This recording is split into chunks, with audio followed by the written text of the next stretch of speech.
Dies irae, dies illa, salvet seculum in familla. Ang kwentong ito ay hango sa totoong buhay. Karanasan ito ng lolo ko sa mother side. Natawagin na lang nating tatay. Yun kasi ang tawag ko sa kanya noong mga panahong nabubuhay pa siya. Taong 1966, Bugasong, Antique. Ang Bugasong ay napapagitnaan ng dalawang syudad. Nasa may itaas ang Lauan at nasa bandang ibabang kanan naman yung Valderrama. At sa itaas ulit na bahagi nito bandang kanan, ilang kilometro lang ay mararating ninyo ang Capiz. Sabi-sabi noon ng mga matatanda na ang Capiz daw ay lungsod na punong-puno ng mga aswang, parang, mangkukulam, sigbin, wakwak, at kung ano-ano pang mga uri ng nilalang na kumakain daw ng laman ng tao. Nung una hanggang ngayon naman, hindi talaga ako naniniwala dyan. Hanggang nung nakaraang umaga nga, nasabi ko din sa post ko na biglang nagbago ang pananaw ko sa kanila. Marami na rin kasi ako narinig na kwento tungkol sa aswang. Kapag kumbate o laban sa aswang, naniniwala ako dyan. Ang sabi ko nga, kapag gamit mo ay nasa kaliwa, susubukan ka talaga ng mga aswang. Pero yung kakain ng laman, hindi talaga eh. Hanggang sa naikwento sa akin ito ng lola ko. Bibihira kasi kaming mag-usap nito pagdating sa mga ganitong bagay. Kadalasang pinag-uusapan lang namin ng lola ko yung mga nakikita niyang mga gabay ko, white lady, kapre, at kung ano-ano pa. Ibang-iba ito sa lahat ng istorya niya. Noong 1966 daw, nasa edad 17 pa lang si tatay nun. Hindi pa sila magkakilala dahil ayon sa lola ko, sa Manila na daw sila nagkakilala nun. At nasa edad 21 o 22 sila parehas. Simulan na natin ang kwento. Sila tatay nun meron silang taniman ng kalamansi sa likod ng bahay nila. Importante to kaya tandaan nyo. Bata pa lang si tatay talagang malakas na siya uminom nun. Tapos ugaling-ugali pa niyang dumayo sa bayan-bayan para lang makipag-inuman. Magaling kasing makisama si tatay kaya marami din siyang nagiging kaibigan. Isang gabi, mga bandang 7:00 o 8:00 nun, nagpasya si tatay na samahan ng pinsan niyang dumayo sa kabilang baryo para lang makipag-inuman. Naimbita kasi yung pinsan niya doon ng nililigawan nito. Kaarawan daw kasi ng tatay niya. Siyempre, kailangan niya magpasikat dito at kahit anong mangyari pupunta siya. Alam niyo naman noon sa probinsya, kung talagang gusto mo ang isang babae, kailangan mo pang sadyain sa kanilang bahay para mamanhikan. Itong mga panahong din ito sadyang wala pang mga ilaw sa kalsada na nilalakaran nila. Ang tanging dala lang nila, tig-isang lampara at mga pamalo sa aso. Tapos sobrang layo daw ng nilalakad nila. Ayon sa lola ko, kwento daw sa kanya ni tatay, nung naglalakad pa lang daw sila sa pupuntahan nilang kabilang baryo, iba't ibang huni na daw ang naririnig nila. Meron daw parang tunog ng ibon, yung iba tunog ng trumpeta, para bang pinaglalaroan sila tapos may nagmamasid, parang ganun. Yung isa, dinemo sa akin ng lola ko parang ganito daw.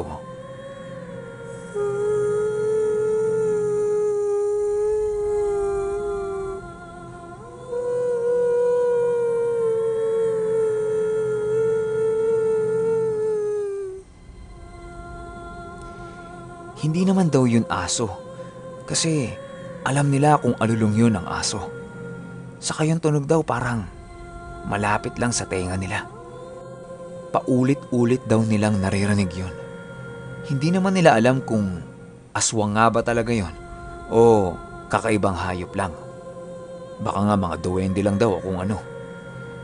Kaya hindi naman nila pinansin at patuloy silang naglakad. Noong nandun na sila sa baryo ng babae, napakatahimik daw ng lugar. Pero may isang bahay na merong ilaw. At yun nga yung bahay ng babae. Pinuntahan nila yon at sinilip-silip yung loob. Nakabukas lang daw yung ilaw pero walang tao sa loob. Nang sabihin ni tatay na, "Naku, mukhang umalis sila. Ang layo pa naman ng nilakad natin. Ano, uwi na lang tayo?" Uuwi na sana sila pareho. Pero pagtalikod nila, bigla daw dumami yung tao. Parang nagkaroon daw ng fiesta bigla. Wala silang narinig na ingay o kung anumang mga tawanan. Pero nang pagtingin nila sa likod nila, nandoon na lahat. Nag-iinuman, kumakain, nagtatawanan. Talagang blankong-blanko silang dalawa kasi dumaan sila dun eh. Imposibleng namamalikmata din sila. Dahil yung babaeng nililigawan ng pinsan niya, nandoon at niyayaya sila sa isang mahabang mesa. Nagkatitigan si tatay at ang pinsan niya. Nagdadalawang isip sila kung uupo ba sila sa lamesa o ibibigay na lang ng pinsan niya ang regalo at aalis na sila. Nung akmang ibibigay na niya yung regalo, bigla daw tumayo yung tatay ng nililigawan niya at sinabing, Ano pang ginagawa niyo dyan? Lumapit na kayo rito. Baka mamaya, hindi niyo na magamit ang mga paa ninyo.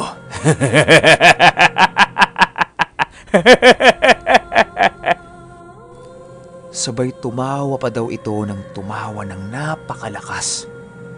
Nung narinig ni tatay yan, medyo parang kinabahan na siya ng konti. Pero malakas ang loob ni tatay. At alam niya kung anong gagawin niya kung sakaling tama man kung ano ang nasa isip niya. Nung nakaupo na sila sa lamesa, napakaingay daw ng mga kasama nila nun. Tapos ang bababoy daw sa lamesa. Kung kumain daw, kalat-kalat sa mesa. Tapos parang sarap na sarap sila sa kung anumang kinakain nila. Ayon kay tatay, yung nakikita niyang kinakain ng mga yon parang mga inihaw na baboy, dinuguan, bopis, adobong paa sa manok, mga ganun daw eh. Tapos nung hinaina na sila ng pagkain, ang ibinigay lang sa pinsan niya, 3 pirasong saging. Tapos yung kanya, kanin tapos adobong paa ng manok. Nagtataka si tatay bakit saging yun sa pinsan niya. Tapos yung kanya, kanin at ulam. Tinitigan niya na maigi yung pagkain niya. Ang sabi niya sa sarili niya, mukhang matabang ha? Teka nga. Dinukot ni tatay yung 4 na pirasong kalamansi na nasa bulsa niya. Gaya nga ng nasabi ko kanina, meron silang taniman ng kalamansi sa likod ng bahay nila. Kaya kahit saan siya magpunta, may dala-dala siyang ganito. Unang patak pa lang daw ng kalamansi ni tatay doon sa adobong paa ng manok. Nag-iba daw ang itsura nito. Yung tingin niyang paa ng manok kanina, unti-unti at dahan-dahang nagiging isang daliri. Daliri sa paa ng tao. Napalunok daw si tatay sa nakita niya. At kinakalabit-kalabit niya yung pinsan niya sa likod habang itinuturo niya ang pagkain niya. Paglingon niya sa pinsan niya, tulalang-tulala ito habang nakatingin doon sa isang puno na napapalibutan ng mga iba't ibang mga bulaklak. Tinapik-tapik niya ang pinsan niya. Pero wala pa rin itong kibo at nakatulala lang. Kaya ang ginawa ni tatay, pumulot siya ng isang matulis na bato at isinaksak niya yon sa hita ng pinsan niya. Naparay ito't bumalik sa normal at parang gulat na gulat sa kung ano ang nangyayari sa paligid niya. Hinihingal-hingal ito at tinanong si tatay kung ano ang nangyari. Tinuro ni tatay ang buong paligid sa kanya. At takang-taka ang pinsan niya dahil bakit daw lahat ng tao doon ay nakahubot-hubad. Nanlaki ang mata ni tatay at nagulat siya sa sinabi ng pinsan niya. Kaya ang ginawa nito, kahit sobrang asim ng dala niyang kalamansi, ikiniskis niya ito sa kanyang dila ng patago. Paulit-ulit niya itong ginawa at halos maubos niya ang lahat ng dala niyang kalamansi. Dahil ayon sa mga matatanda noon, kapag nakakita ka ng ibang bagay na iba ang nakikita ng ibang tao, ginagamitan kayo nito na tinatawag nilang panglinlang. Kadalasan ang mga gumagamit nito mangkukulam, barang, at lalong-lalo na ang mga aswang. Madalas daw na ginagamit nila ito upang linlangin ang kanilang bibiktimahin. Halos masuka-suka si tatay dahil sa ginawa niya, at nung pag-angat niya ng ulo niya, nagimbal siya sa nasaksihan niya. Lahat ng tao sa paligid niya, walang mga saplot. Puro langis ang katawan. Nanlilimahid at napakalansa ng lahat ng amoy. At yung nasa gitna ng baryo, kung saan nandun yung isang napakalaking apoy, meron daw mga sumasayaw-sayaw na kababaihang walang mga saplot. Alam na ni tatay kung ano ang sitwasyon nilang dalawa ng pinsan niya. Hinahawakan ng mahigpit ni tatay ang pinsan niya para magbigay babala ito na huwag magpapahalata na alam nila ang kanilang kinalalagyan. Nag-iisip ng paraan si tatay kung paano sila makakaalis sa lugar na yon.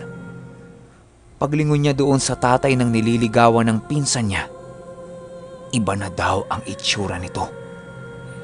Punong-puno daw ng balahibo ang buong mukha nito. Nakangangalang ang bunganga.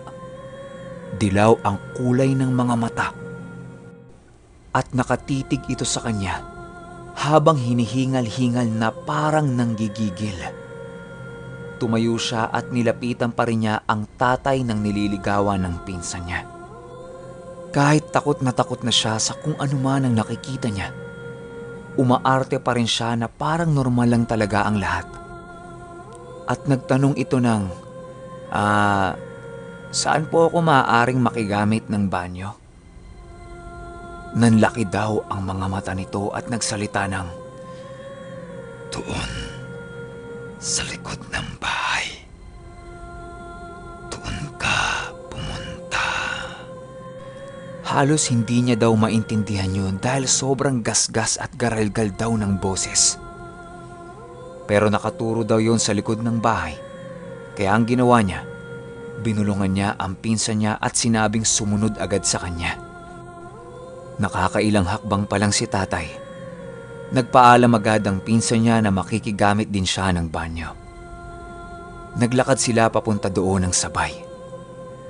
Nung makarating sila sa likod bahay, bigla daw nawala lahat ng ingay. Tumahimik ulit ang buong paligid. Nung naging ganun na daw ang sitwasyon, hindi na sila nagdalawang isip at tumakbo silang dalawa ng napakabilis. May naririnig daw silang tunog na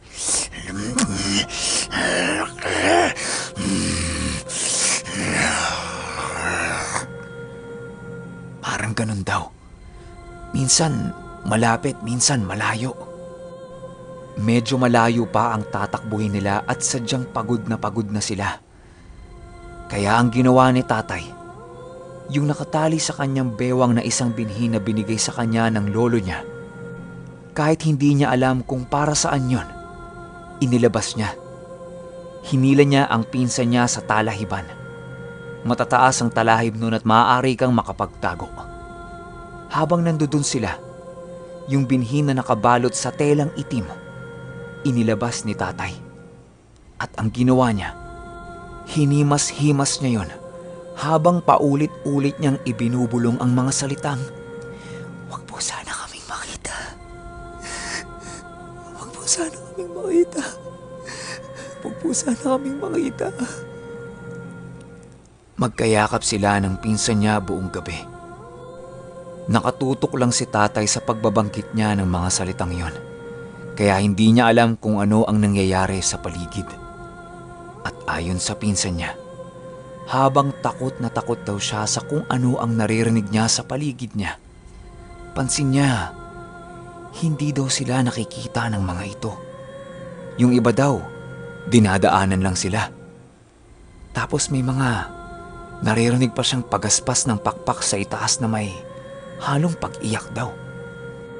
Yung buong paligid daw nila, puro angil ang naririnig niya. Hanggang sa may nagsalita daw ng, "Baka may gamit yung sa bulag. O mutya, nagsasayang lang tayo ng oras dito."